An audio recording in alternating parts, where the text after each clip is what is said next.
Thank you, Mr. President.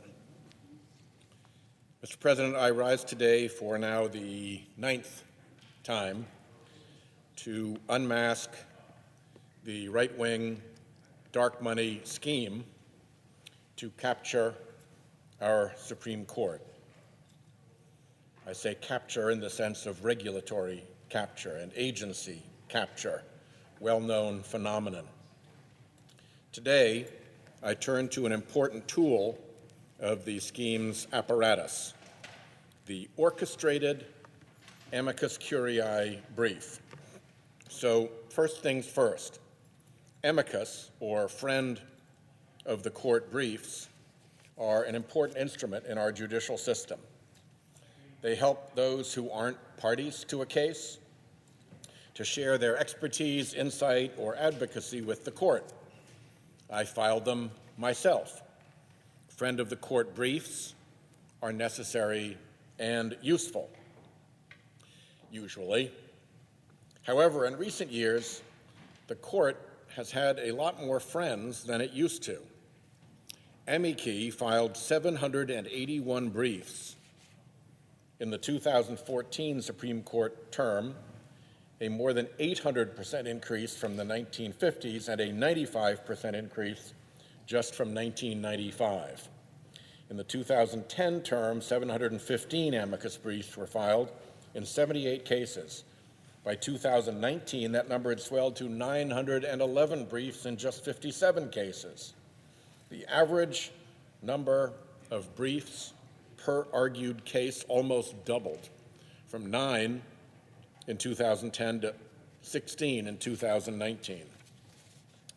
There is another odd feature to this uptick of amicus briefs. Most of the time, you file an amicus brief when the justices have taken a case and are poised to actually decide the outcome of that case at the so-called merit stage of the case, which makes sense, because this is when the rulings actually become law.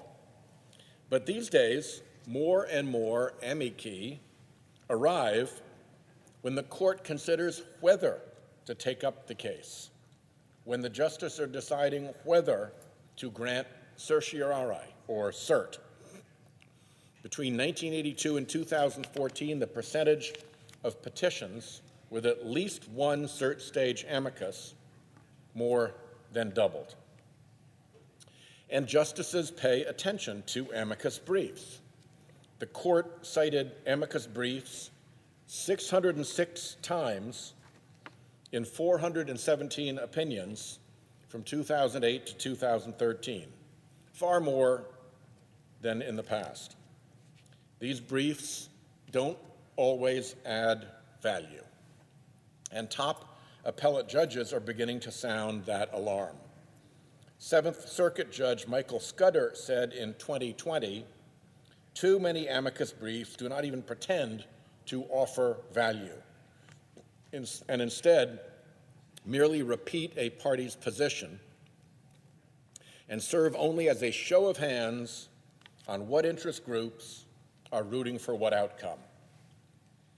Okay, so what does this have to do with the scheme?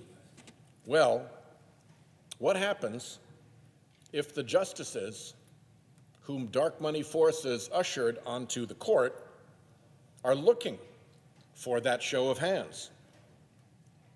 I doubt it's just a coincidence that the right-wing donor machine that set out to capture the court has also kicked into gear flotillas of amici that inundate the court with briefs signaling their desire for a certain outcome, a showing of hands that is orchestrated. Now, the scheme is, by design, hard to make out. It runs on anonymous dark money for a reason. It works through front groups, some with multiple fictitious names. It works hard and spends plenty to hide its hand. Still, look carefully and the scheme's hand is there to see. Like eddies swirling the water's surface as a creature moves beneath, signs of right-wing donor influence swirl around the court. One of the strongest signs is that there is a pattern of success when orchestrated flotillas of dark money amici funded by a small number of wealthy right-wing donors show up, they win. This court, the court that dark money built, delivers in their favor. Exhibit A is probably the U.S. Chamber of Commerce, where the idea for this scheme first bubbled up years ago with the Powell memo. Over the past 15 years or so, the Chamber has filed more amicus briefs at the Supreme Court than almost anyone else, and it's gotten its preferred result 70% of the time. And no one knows what company or what interest the Chamber may be fronting for. That is hidden from the court and from the other parties. The Chamber can even hide if one of its members wrote or funded the Chamber's amicus brief in that member's own case. So the member of the party and the Chamber, on behalf of the member, files an amicus brief, and no one is the wiser. So it's no surprise that the Chamber is trying very hard to block the Judicial Conference from bringing more transparency and daylight into the funding of these amicus briefs. It's not just the Chamber in this racket here. If you take the recent anti-union cases, Janus versus AFSCME, Cedar Point Nursery versus Hasid, and Friedrichs versus California Teachers Association, each case drew 10 or more amicus filers connected to these scheme donors. In both Friedrichs and Janus, scheme megadonor, the Bradley Foundation, funded the law groups representing the anti-union plaintiffs and also funded a dozen supporting amici.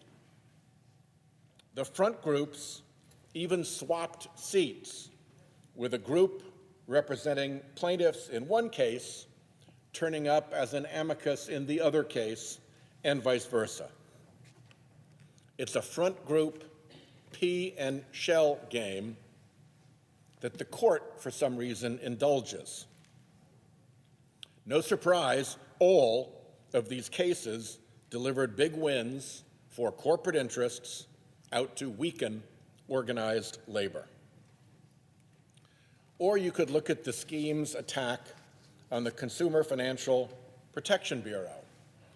The CFPB has long been a target of right-wing interests. The Center for Media and Democracy reported that 16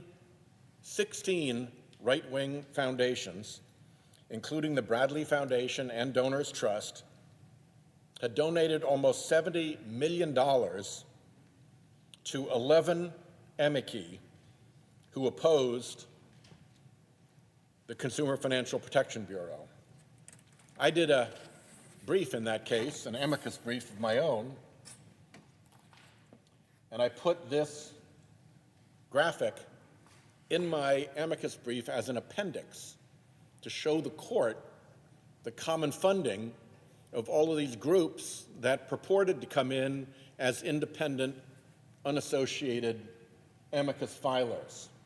So here are the donors across the top: Donors Trust, Bradley Foundation, Scaife Foundation, Searle Trust, Charles Koch Foundation, Kirby Foundation, and the Donner Foundation. And here are the groups that filed briefs. Every single one got money from Donors Trust, which is called the Koch brothers ATM. It's the entity that hides who the real donor is, and it just shows up as Donors Trust. Here's the Bradley Foundation, all but 1, 2, 3. Here's the Scaife Foundation, all but 1, 2, 3, 4, 5, and so on. So there's an enormous amount of overlap that I was able to figure out and point out in my brief, and then the Center for Media and Democracy came through with a more complete report and did an even better job of researching that.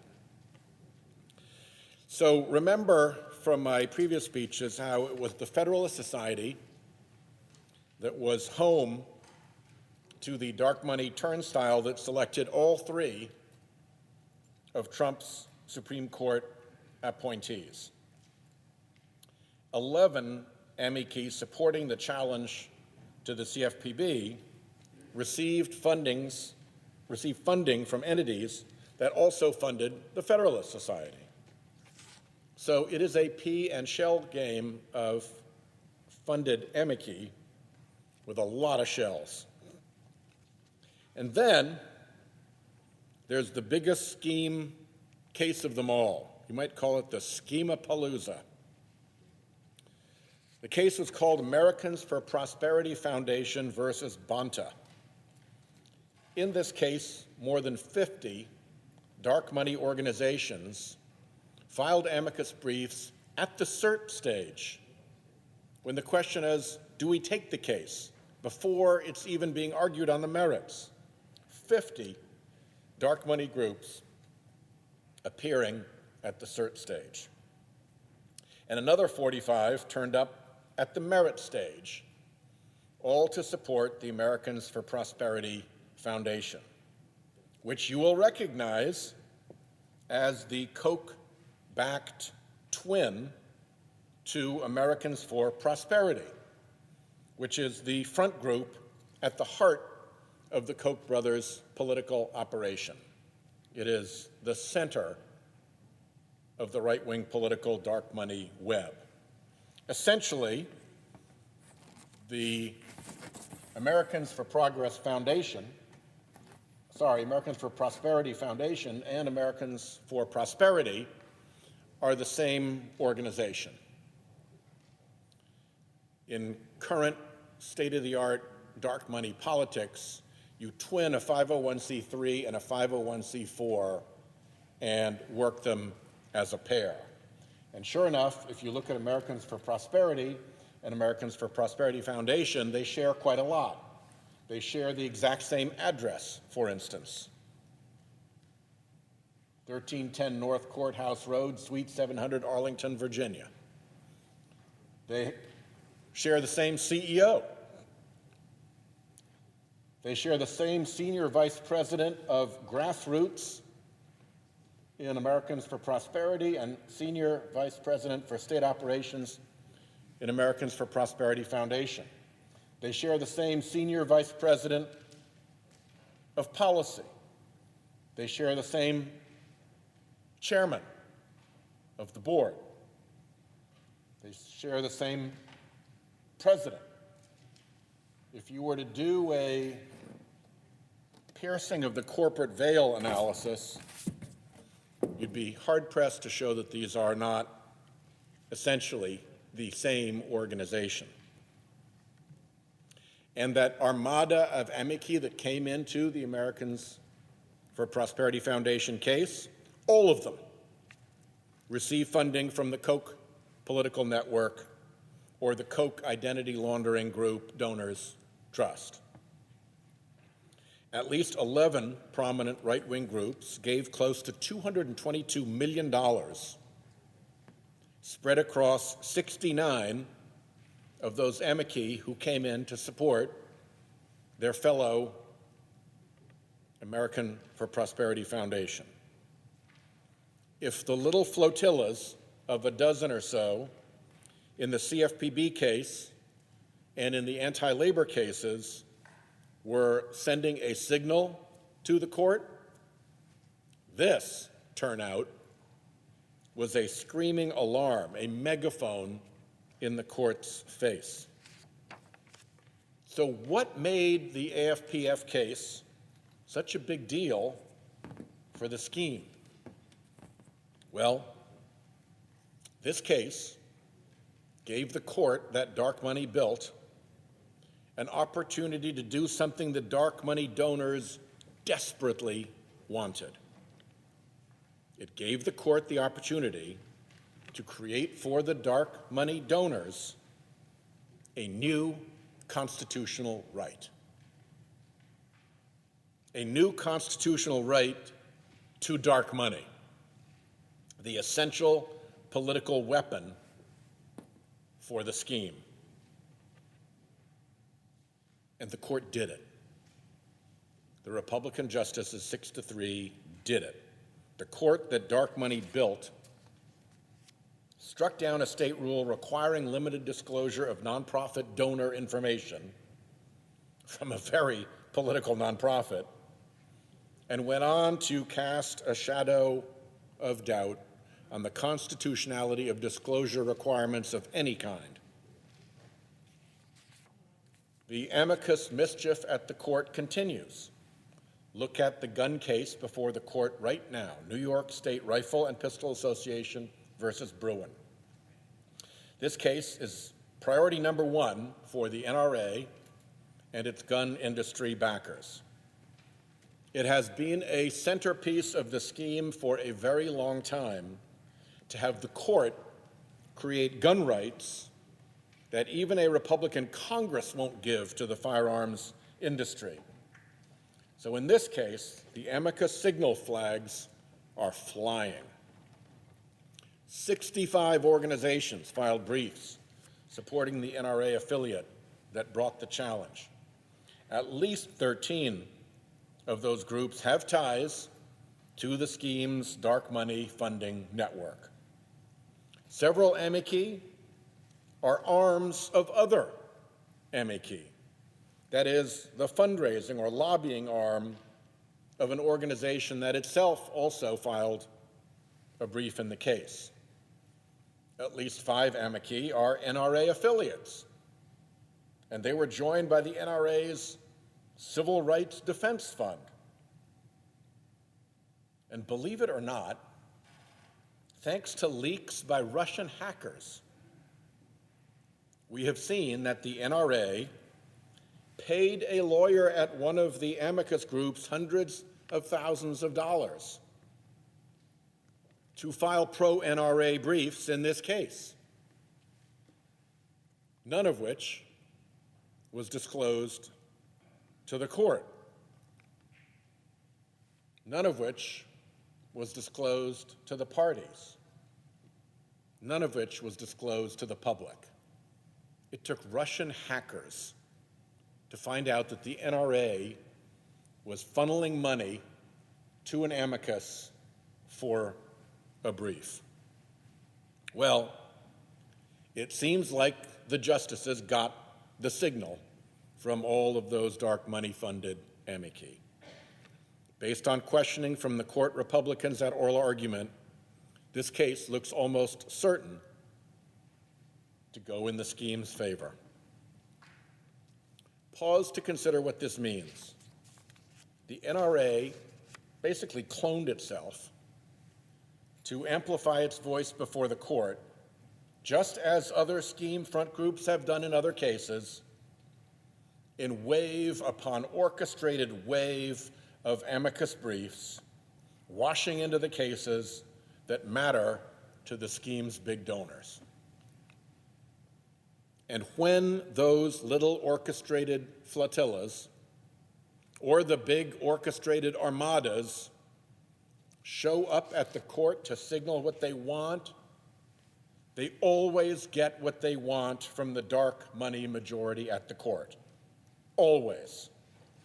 Maybe not all they want, always. Some groups ask for more than others. Some signal where they want the court to go in future cases, not just what they want in this case. But the response from the Republicans on the court that dark money built is clear. They heed the dark money signals every single time.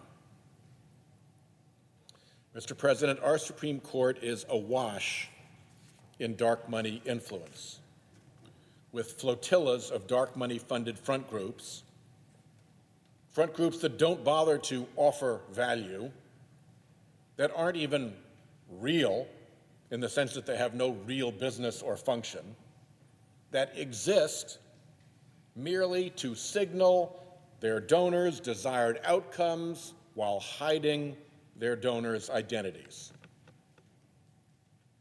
It's an armada of fakery that the court indulges. This fakery lets a small, wealthy donor elite manufacture sham allies to get themselves a bigger say at the Supreme Court than everyone else. They are out to get the court to do stuff for them that Americans don't want and that Congress won't vote for. But with a captured court, they can get what they want, and they do. The American people may not be able to see all of the rot, but they can see enough to know that something is rotten over there across First Street at that court. We must, Mr. President, set it right. To be continued.